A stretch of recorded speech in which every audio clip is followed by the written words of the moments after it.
그런즉 내 형제들아 예언하기를 사모하며 방언 말하기를 금하지 말라. 모든 것을 품위 있게 하고 질서 있게 하라. 아멘. 주는 그리스도시요 살아계신 하나님의 아들이시니이다. 아멘. 오늘 고린도전서 14장, 원래 전체 14장을 다 봐야 되지만 14장 39절부터 40절을 통하여서 모든 것을 품위 있게 질서 있게 하라는 제목으로 하나님의 말씀을 받아야 되겠습니다. 요즘 뉴스를 보면 많은 분들이 극단적 선택하는 경우도 뉴스도 많이 보게 됩니다. 마음이 무너지고 또 고통 가운데 있다가 잘못된 선택이나 행동을 하는 경우를 우리가 많이 보게 됩니다. 성경에서는 그렇기 때문에 항상 우리 마음을 지키라고 말씀해 주셨습니다. 그래서 생명의 근원이 이 마음에서 나오기 때문에 마음을 지켜야 되는데 우리의 힘과 능력으로는 마음을 지키지 못하기 때문에 하나님의 말씀이 우리 마음에 담겨질 때 마음을 지킬 수가 있고요. 또 하나님께 모든 것을 기대로 아뢰면 그리스도 예수 안에 그 평강이 우리 마음과 생각을 지켜주시기 때문에 우리가 마음을 지킬 수 있습니다. 이것을 함께 할 수 있는 것이 무엇이냐? 예배죠. 그래서 예배를 통하여서 우리는 우리 마음을 지킬 수 있는 은혜가 임하게 되는 것입니다. 우리가 드리는 이 예배는 너무나 소중한 예배입니다. 여기 예배 오신 분들 중에는 내가 왜 여기 있는지 모르겠다라고 하는 사람도 있을 수가 있거든요. 엄마 때문에 아니면 누구 때문에 내가 왔어 여기 그냥 앉아있어라고 하는 경우가 있을 수가 있는데 이 예배는요 초대교회와 지금 중국의 현장 같은 경우에는 이 예배는 생명을 걸고 오는 현장입니다. 왜냐하면 잘못하면 잡혀서 죽을 수도 있고요 감옥에 들어갈 수도 있는 것을 또 염두에 두고 그들이 모여서 예배를 드렸죠. 그래서 예배에 모일 때마다 불평불신함이 없습니다. 왜냐하면 이 생명의 말씀을 너무나 받는 것을 간절히 사모하기 때문에 아멘으로 화답하면서 하나님의 말씀과 은혜를 받고 충만해지고요. 또 중국의 같은 사역의 이야기를 들어보면 마음껏 우리는 지금 찬양하잖아요. 근데 거기는 지하의 교회라든가 이렇게 가정에서 교회를 드려야 되니까 방음 시설을 했는데도 불구하고 마음껏 찬양하지 못합니다.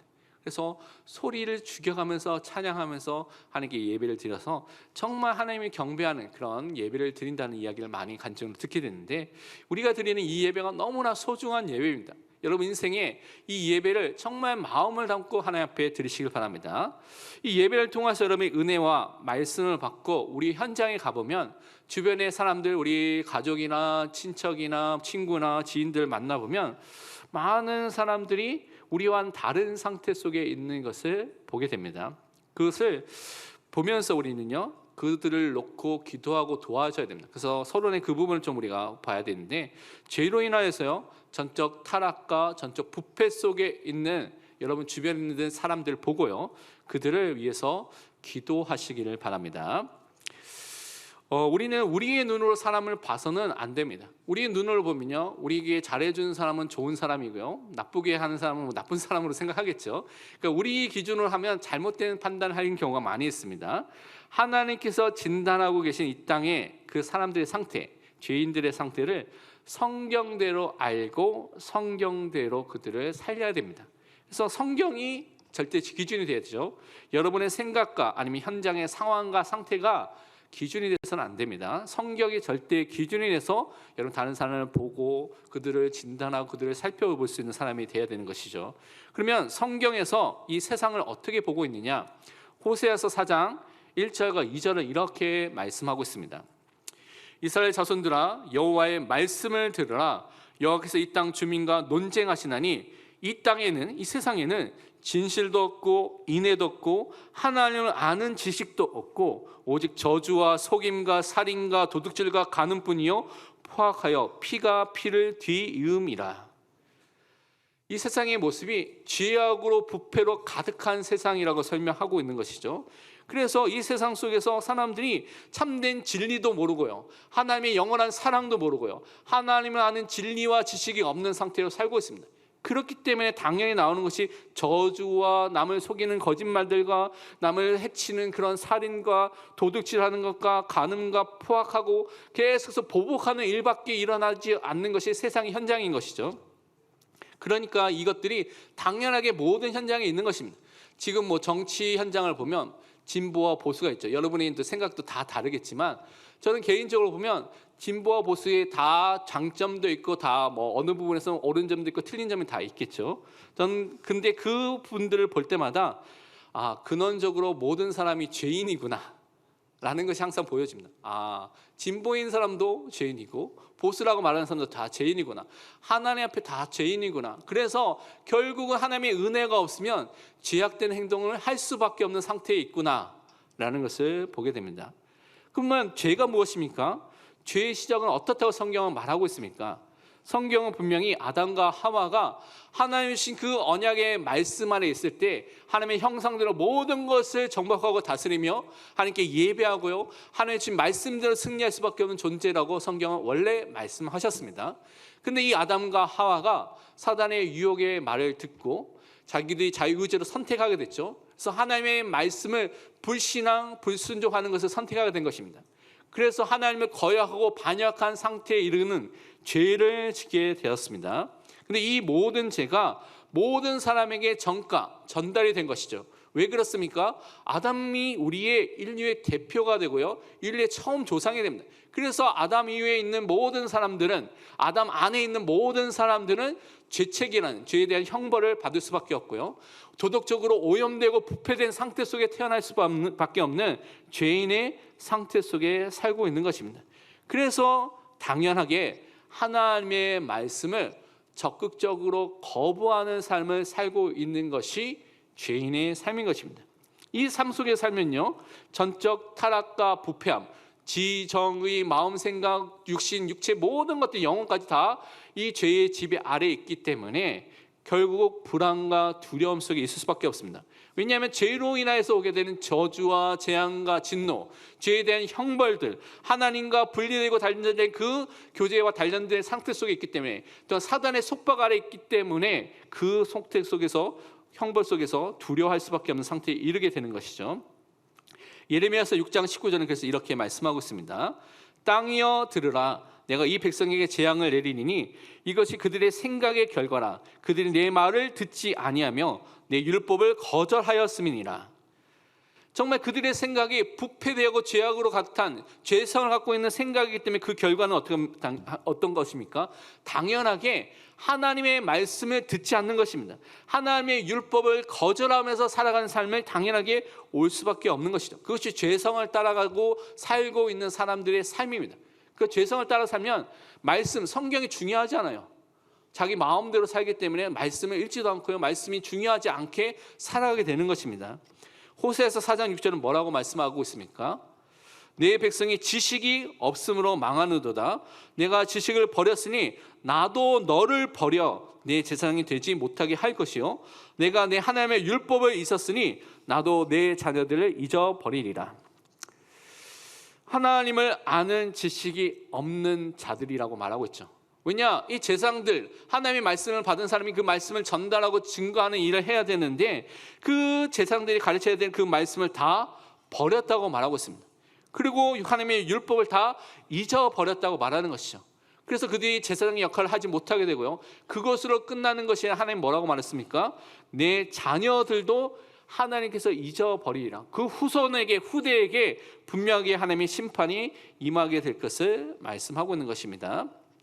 그래서 우리는 우리 가족들, 우리 친척들, 우리 친구들, 지인들, 우리 주변에 있는 모든 사람들을 놓고, 여러분이 하루에 한 번씩 그들을 놓고 기도를 시작하시길 바랍니다. 하나님의 은혜가 임할 수 있도록, 그들의 상황과 상태가 다 다르겠죠. 그래서 그들을 놓고 1분이든 5분이든 그들을 놓고 그들의 삶 속에 하나님의 주신 은혜를 통하여서 그들이 하나님 앞에 나아올 수 있는 성령의 역사가 일어나도록 기도를 시작하시기 바랍니다. 여러분의 힘으로 됩니까? 여러분 능력으로 한 사람이라도 바꿀 수가 있습니까? 절대 불가능합니다. 하나님께 기도하시길 바랍니다. 여러분 생각 말 안 됩니다. 기도하시길 바랍니다. 제약된 세상과 부패와 이 타락 속에 있던 우리들은, 그래서 하나님께서는 하나님의 은혜로 예수 그리스도의 십자가를 통하여서 우리를 구원하여 주셨습니다. 우리는 구원받은 것에 항상 감사해야 되겠습니다. 만약에 여러분이 구원을 받으려고 한다면 어떻게 하겠습니까? 여러분 공부해서 구원을 받을 수가 있습니까? 돈을 벌어서 여러분 구원을 받을 수가 있습니까? 여러분 재능과 능력이 뛰어나서 올림픽에 아니면 다른 데에 1등해서 구원을 받을 수가 있습니까? 구원은 그런 방법으로 절대 받을 수가 없는 것입니다. 하나님의 은혜로만 그 구원이 여러분에게 임하게 된 것입니다. 그러면 우리는 날마다 감사할 수밖에 없는 그 하나님의 자녀로 서게 되는 것입니다. 하나님은요, 우리의 이 죄악된 마음, 부패되고요, 또 다른 것을 가득 찬 이 마음을 하나님께서 성령의 역사를 통하여서 우리 마음을 변화시켜 주시는 것입니다. 새롭게 해 주시는 것입니다. 거듭나게 중생의 마음을 우리에게 허락해 주셨을 때 하나님을 알게 되고요, 하나님을 믿게 되고요, 하나님을 사랑하는 그 마음이 우리에게 임하게 되는 것입니다. 그래서 우리는 더 이상 정죄하는 죄와 사망의 법 아래에 있는 존재가 아니라 생명의 성령의 법을 통하여서 살아난 그 삶을 사는 은혜가 임하게 된 것입니다. 우리 다 함께 신명기 30장 6절 말씀을 함께 고백하도록 하겠습니다. 내 하나님 여호와께서 내 마음과 내 자손의 마음에 할례를 베푸사 너로 마음을 다하며 뜻을 다하며 내 하나님 여호와를 사랑하게 하사 너로 생명을 얻게 하실 것이며. 아멘. 여기 뭐라고 말씀하시고 계십니까? 하나님께서, 내가 하는 것이 아닙니다. 하나님께서 여러분 마음에, 여러분의 후대의 마음의 할례를 주신다고 말씀하고 있습니다. 그리스도의 할례를 주시는 것입니다. 우리를 새로운 언약의 백성으로 삼아준 그 은혜가 임하게 되는 것입니다. 그때 우리가 마음을 다해서, 힘을 다해서, 뜻을 다해서 하나님을 사랑할 수 있고요, 그 생명을 얻는 은혜가 임하게 되는 것입니다. 이 은혜가 임하도록 하나님께서 하신 일이 무엇입니까? 십자가를 통하여서 우리를 구원하는, 우리가 구속함을 받는 그 은혜를 허락해 주신 것입니다. 예수 그리스도가 이 땅에 성육신하시고 이 땅에 오셔서 십자가에서 우리 대신에 죽는 대속의 죽음을 통하여서, 그 보혈을 통하여서 여러분의 모든 죄를 용서해 주셨습니다. 과거, 현재, 미래의 모든 죄와 여러분이 갖고 있는 그 원죄와 자범죄를 십자가를 통하여서 다 용서해 주신 것입니다. 그래서 죄에 대한 용서함을 주셨고 율법의 저주와 재앙을 다 담당하여 주셨습니다. 모든 악령과 귀신의 세력을 이기고 승리하신 것이 십자가의 사랑이고 십자가의 승리인 것입니다. 그래서 우리는 그것을 통하여 구원함을 받게 된 것입니다. 골로새 2장 13절과 15절은 이렇게 이 부분을 설명하고 있습니다. 또 범죄와 육체의 무할례로 죽었던 너희를 하나님이 그와 함께 살리시고 우리의 모든 죄를 사하시고 우리를 거스리고 불리하게 하는 법조문으로 쓴 증서를 지우시고 자하여 버리사 십자가에 못 박으시고 통치자들과 권세들, 통치자의 권세들은 악령, 귀신의 다른 이름입니다. 그것들을 무력하여 드러내어 구경거리로 삼으시고 십자가로 그들을 이기셨느니라. 십자가로 우리 죄를 용서하여 주셨습니다. 십자가에 율법의 저주를 받아야 될 그 모든 것들이 못 박혀서 그것을 다 담당하여 주신 것입니다. 십자가를 통해서 모든 사단을 이기셨습니다. 그래서 우리는 그 승리를 나의 승리로 누리는 것입니다. 이 예수 그리스도의 십자가, 그 사랑만을, 오직 예수만을, 그래서 오늘도 우리는 붙잡고 오늘도 말하는 사람으로 부르심을 받게 된 것입니다. 이 십자가의 사랑을 증거하는 일을 우리 모든 성도들이 하고 우리가 전도자로 현장에 살고 있는데, 특별히 해외에 나가서 하는 분들을 우리가 선교사라고 말하죠. 선교사 중에 짐 엘리엇이라는 선교사가 있었습니다.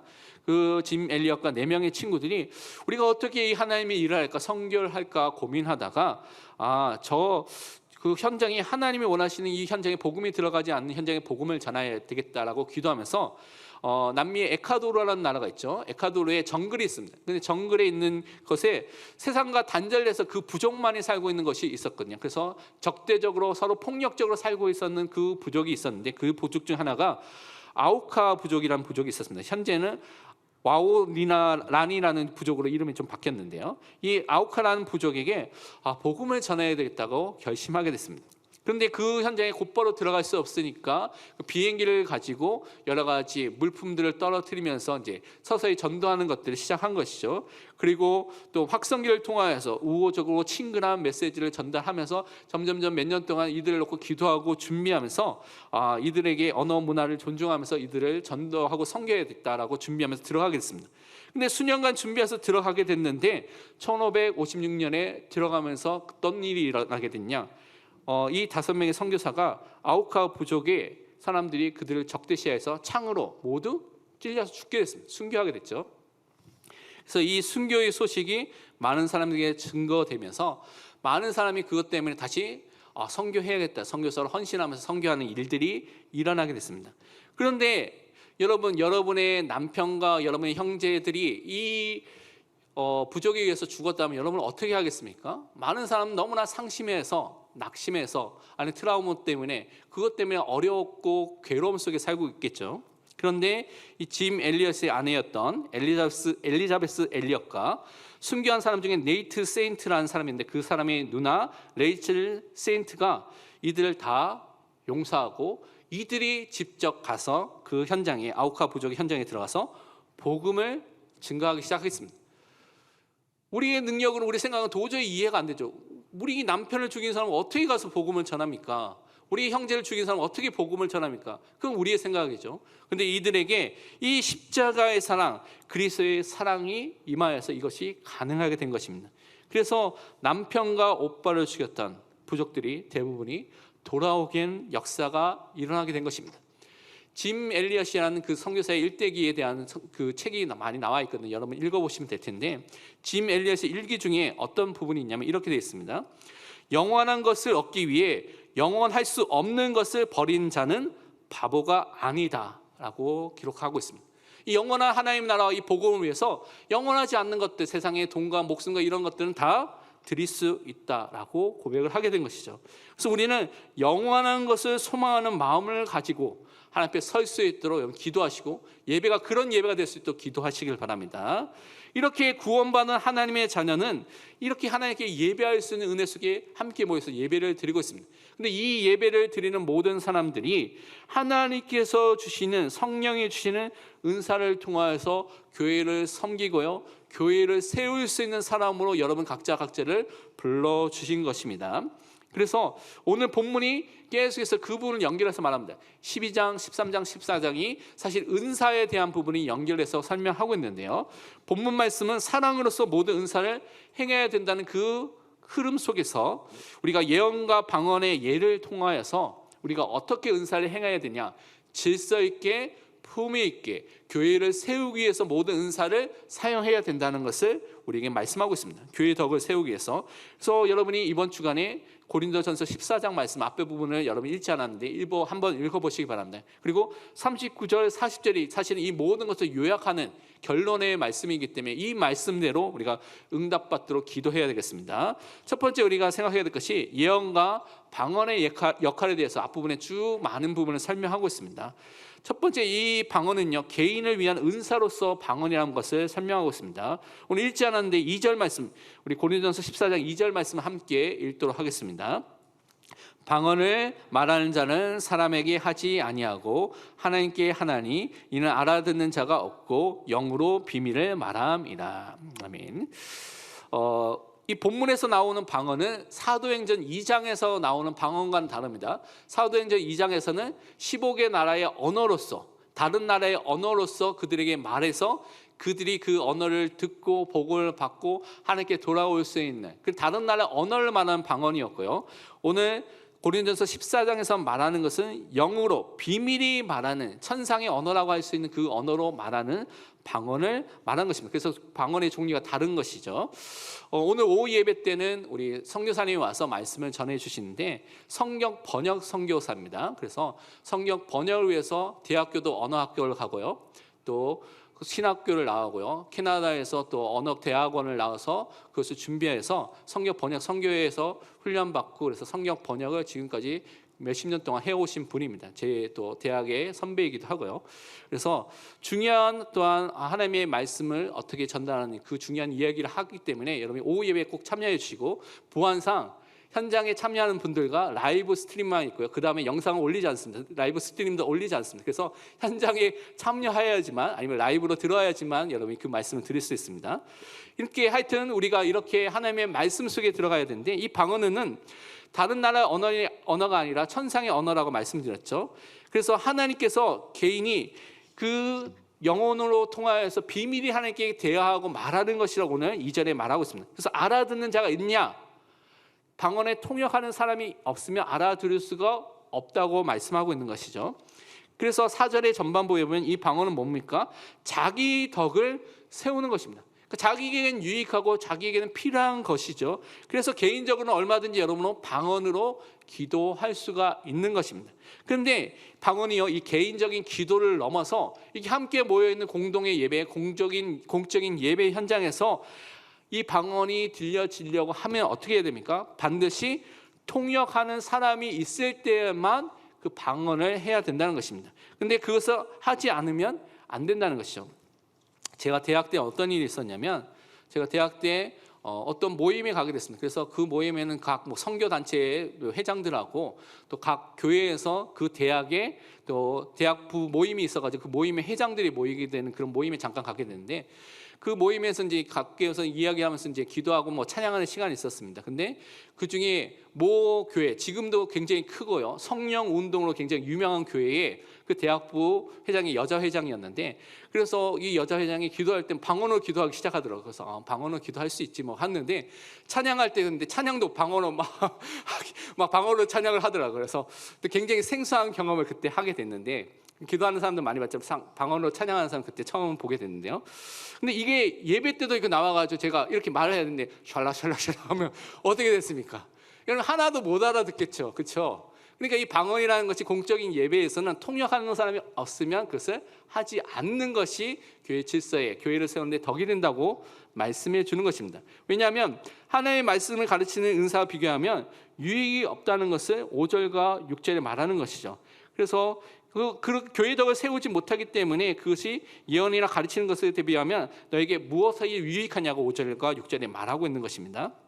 그래서 방언이 어떤 내용이냐면 14절부터 17절 보면 이 방언이 영으로 기도하는 것이고 영으로 찬양하는 것이고 영으로 축복하는 것이기 때문에 통역하는 것이 없으면요, 자기 자신도 모릅니다. 방언으로 기도한 사람한테 뭐라고 기도했어 물어보면 모르는 경우가 거의 대부분이죠. 왜냐? 그냥 영으로 기도했기 때문에. 그렇죠? 그래서 다른 사람도 알지 못하는 내용이기 때문에 사실 그것을 공공의 자리에서 하면 그것이 교회의 덕이 되냐? 교회의 덕이 되지 못한다고 오늘 말씀하고 있는 것입니다. 불신자를 보면 어떻게 됩니까? 23절에 보면 그러므로 온 교회 함께 모여서 다 방언으로 말하면 알지 못하는 자리라 믿지 않은 자들, 불신자들과 은사를 받지 못하는 사람이 들어와서 너희는 뭐라고 말합니까? 미쳤다 하지 아니하겠냐? 모르는 말로만 막 말하는 거예요. 그것도 다른 나라 언어도 아니고 이상한 말로 말하면 다 미친 사람이 있구나 라고 말하게 되기 때문에 방언은 통역함이 없으면 공공의 예배에서 하지 말라고 말씀해 주신 것입니다.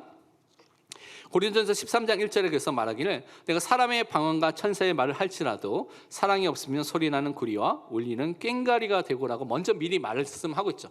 사랑으로서 교회를 섬기고 덕을 세우기 위한 마음으로서 모든 은사를 해야 되고 방언도 해야 되는 것입니다. 그래서 아무리 뛰어난 은사라도 이 사랑이 없으면 소용이 없다는 것을 항상 명심하시기를 바랍니다. 그러면서 우리는 교회의 덕과 유익을 위해서 주신 예언의 은사에 대해서 볼 필요가 있는데요. 우리 3절과 4절, 오늘 고린도전서 14장 3절과 4절 함께 읽도록 하겠습니다. 그러나 예언하는 자는 사람에게 말하여 덕을 세우며 권면하며 위로하는 것이요 방언을 말하는 자는 자기의 덕을 세우고 예언하는 자는 교회의 덕을 세우나니. 아멘. 이 예언이라는 것은 하나님의 말씀을 가르치는 어떤 설교의 형태라고 여러분 생각하시면 됩니다. 그래서 바울은 사랑 가운데서 이 예언하기를 사모하라라고 말하고 있죠. 그래서 14절에 신령한 것들, 영적인 것들 사모하는데 특별히 예언을 하도록, 하나님의 말씀을 전하는 것을 할 수 있도록 기도하라고 말씀해 주신 것입니다. 그래서 예언은 하나님의 뜻을 사람들에게 전달했기 때문에 세 가지 중요한 역할을 하는데, 어떻게 역할을 하냐면 사람의 덕을 세우고요, 사람들에게 권면하고요, 사람들을 위로하는 역할을 할 수 있다고 3절에 말하고 있는 것이죠. 그래서 교회를 세우는, 교회의 덕을 세우는 일이 일어나게 되는 것입니다. 왜냐하면 알아들을 수 있는 말씀을 통해서 그들에게 필요한 말씀, 하나님께서 원하시는 말씀을 전달하기 때문에 그렇습니다. 그래서 말씀으로 공동체가 영적으로 세워지게 되고요, 또 바른 길로 인도함을 받게 되는, 틀린 길, 잘못된 길에서 돌이키도록 그들을 경고하고 권면하는 일을 하게 되는 것이고, 그리고 고통 속에 있는 사람들에게 참된 위로와 소망을 통하여서 하나님께만 소망과 하나님께만 도움을 구하는 믿음의 사람으로 세우는 그 일을 예언이 하게 되는 것입니다. 예배소 4장 11절 12절에 이렇게 말씀하고 있습니다. 그가 어떤 사람은 사도로, 어떤 사람은 선지자로, 어떤 사람은 복음 전하는 자로, 어떤 사람은 목사와 교사로 삼으셨으니 이는 성도를 온전하게 하여 봉사의 일을 하게 하며 그리스도의 몸을 세우려 하심이라. 초대교회에 있었던 그런 직분과 지금까지 있는 목사와 교사라는 직분에 대해서 설명하면서 이 직분을 세우신 것이 성도를 온전하게 하기 위해서, 또한 그것을 통해 하나님이 원하신 봉사의 일을 하고요, 그리스도의 몸된 교회를 세우기 위해서 직분을 주셨다는 것입니다. 그래서 이 직분의 가장 핵심적인 것은 말씀을 가르치는 사역을 할 수 있는 사람들을 많이 초대교회 때는 세웠다는 것이죠. 그것을 통하여서, 말씀을 통하여서 교회가 세워지는 것들을 우리에게 가르쳐 주시는 것입니다. 내일과 모레 14일 15일 날 총회 주간에 신학 세미나가 있습니다. 그래서 우리 모든 교육자들이 참여하게 되는데, 올바른 신학 교육을 통하여서 우리가 올바르게 한국 교회와 함께 갈 수 있도록 그런 시간을 통하여서 훈련을 받게 됩니다. 여러분 좀 기도해 주시고요. 또 아시는 분도 있겠지만 8월 18일 날 월요일 날 예원교에서 2시에 국제개혁총회와 합동을 하게 됩니다. 그래서 우리 교단이 합동하게 되는데, 국제개혁총회는, 교단은 한교총회라는 지금 제일 큰 기독교 연합단체에 소속되어 있는 교단이고요, 수도국제대학원 대학교가 있는 또 인가된 신학교가 있어 올바른 개혁주의 신학을 가르치는 교단입니다. 그래서 올바른 신학 속에 또 성경 중심으로 우리가 인도함을 받을 수 있는 그런 시간표 속에 있는 것을 놓고 계속해서 기도해 주시기 바랍니다. 그래서 이렇게 하나님의 말씀을 올바르게 전달하는 중요하기 때문에 우리가 올바른 또한 응답 속에, 우리가 훈련 속에 있어야 되겠습니다. 하나님의 은혜 속에서 깨달은 내용을 조금이라 전달하는 것이 너무나 중요합니다. 그래서 19절에 뭐라고 말하고 있습니까? 그러나 교회에서 내가 남을 가르치기 위하여 깨달은 마음으로 5마디 말을 하는 것이 1만 마디, 수많은 말로 말하는 것보다 낫다고 말하고 있습니다. 우리가 하나님의 은혜 속에 나에게 주신 그 은혜의 말씀을, 깨달은 말씀을 조금이라도 올바르게 전달하는 것이 수많은 많은 걸로 뛰어나게 기도하는, 방언으로 기도하는 그것보다 공적 예배에서는 더 낫다고 말씀하고 있는 것이죠. 그래서 여러분 말씀의 은혜 받은 것을 가족과 주일 저녁에 함께 모여서 함께 나누시고, 아니면 구역과 만나는 성도들과 함께 나누는 시간을 이번 주에 한 번씩 가지시길 바랍니다.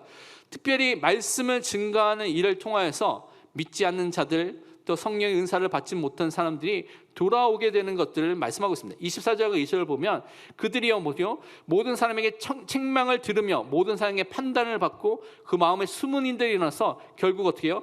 엎드려서 하나님께 경배하고 하나님께 참으로 너희 가운데 계신다고 고백하는 그런 일들이 일어난다고 말하고 있는 것이죠. 왜냐? 말씀을 통하여서 그들이 찔림을 받고 말씀을 통해서 성령의 역사가 일어나니까 그들이 하나님의 살아계심을 인정할 수밖에 없는, 그것을 통해서 예언이 사용되는 것을 오늘 말씀하고 있는 것입니다.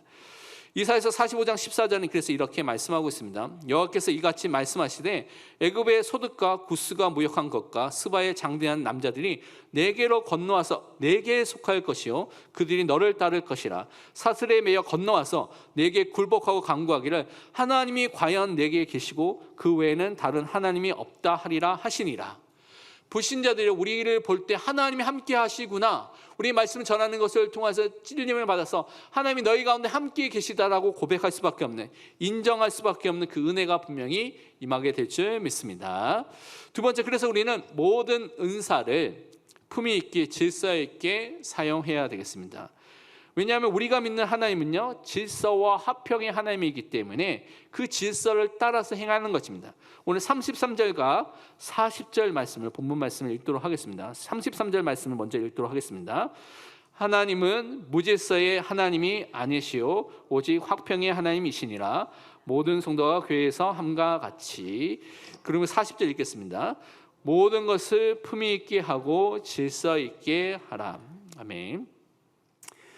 교회 안에는요 찬송과 말씀과 계시와 방언과 통역함이 있다고 26절에 말하고 있습니다. 그래서 이 모든 것의 예배 속에서 이것을 드리는데, 이것을 모든 것을 어떻게 해야 됩니까? 26절 하반부에 보면 모든 것을 덕을 세우기 위해서 하라.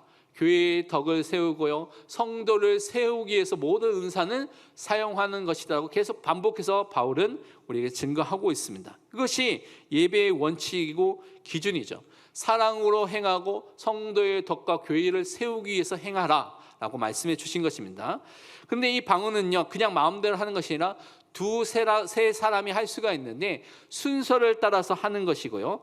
통역이 있을 때에만 이 방언을 해야 된다고 그 기준을 제시해 주셨습니다. 27절과 28절에 보면. 그 다음에 그 후에 보면 예언도 하는데 두세 사람이 말해야 되는데 분별해서 질서 있게 행하라고 말하고 있습니다. 그래서 그냥 마음대로 하는 것이 한 사람이 하고 나서 그 다음에 다른 사람이 예언하게 되면 그 사람은 앞에 있는 사람은 그치고 다른 사람이 예언을 하게 되는데 그 말씀이 맞는지를 분별하면서 그것을 전달하라고 말하고 있는 것이죠. 왜냐하면 우리가 믿고 있는 하나님은 화평과 질서의 하나님이기 때문에 하나님께 드린 예배도 하나님의 성품대로 질서 있게 품위 있게 예배를 드려야 하는 것입니다. 근데 고린도 교회는 또 오늘날의 교회 중에서도 무질서하게 여기저기서 막 예배 중에 공적인 예배 방언을 하게 되고요.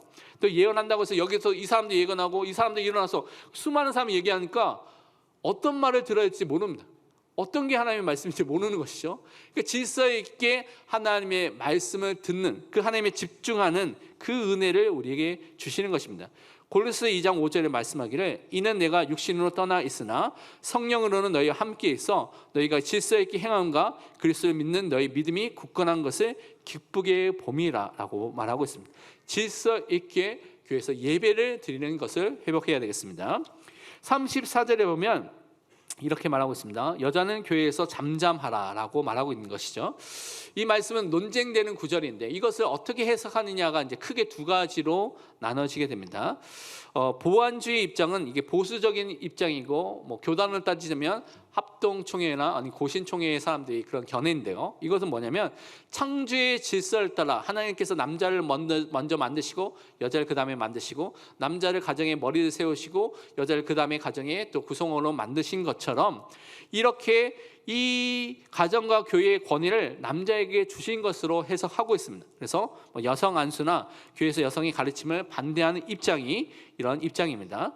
근데 두 번째 입장은 평등주의 입장이 있습니다. 이 평등주의 입장은 뭐냐면 그리스도 안에서 남자와 여자, 종이나 자유자나 모든 것이 다 하나가 되었다는 갈라디아 3장 28절의 말씀을 근거로 해서 우리가 그리스도 안에서 하나가 됐기 때문에 이렇게 우리가 해석을 해야 된다라고 보고 있는 것이죠. 고린도 교회 안에서 여자가 잠잠해야 된다는 것은 특별하게 이 예언의 은사를 할 때 여러 가지 무리를 일으키고 또 질문을 하고 여러 가지 문제를 일으켰던 사람들 일부의 부인들 여자들이 있었기 때문에 그 사람들에게만 해당되는 것이다 라고 말하는 것입니다.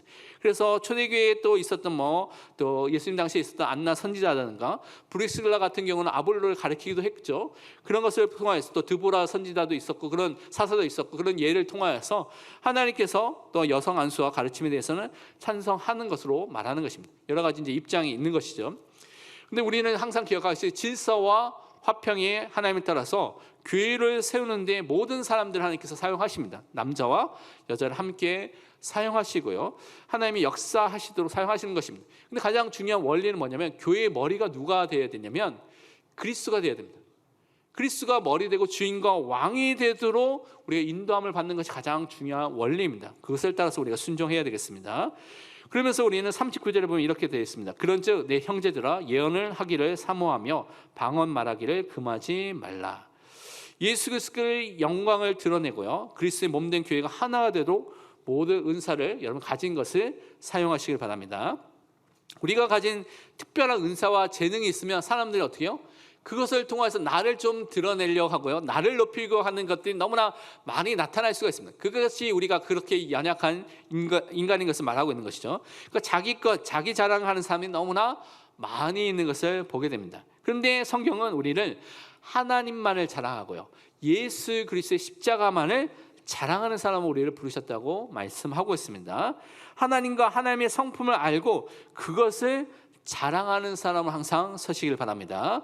예레미야서 9장 23절 24절 말씀을 함께 고백하도록 하겠습니다. 여호와께서 이와 같이 말씀하시되 지혜로운 자는 그의 지혜를 자랑하지 말라. 용사는 그의 용맹을 자랑하지 말라. 부자는 그의 부함을 자랑하지 말라. 자랑하는 자는 이것으로 자랑할지니 곧 명철하여 나를 아는 것과 나 여호와는 사랑과 정의와 공의를 땅에 행하는 자인 줄 깨닫는 것이라. 나는 이 일을 기뻐하노라. 여호와의 말씀이니라. 아멘. 하나님 아는 것을 자랑하는 것입니다. 하나님의 사랑과 공의와 또한 정의 하나님인 것을, 그 하나님의 성품을 알고 그분을 깨닫는 것을 자랑하시길 바랍니다. 그래서 우리가 말씀을 전하는 것, 방언하는 것, 모든 은사들이 하나님의 사랑 안에서 교회의 덕과 성도를 세우기 위해서 질서 있게 품위 있게 사용할 수 있는 그 믿음의 사람을 설 수 있도록 기도하시길 바랍니다. 결론은 우리 두 가지를 실천하고 적용을 해야 되겠습니다. 우리가 하나님의 말씀으로 성도를 권면하고요, 성도에게 힘을 주고요, 성도를 위로하는 사람으로 서야 되겠습니다. 이것은 모든 사람이 예언, 이 말씀을 증거하는, 전달하는 그 사역을 할 수 있는 것입니다.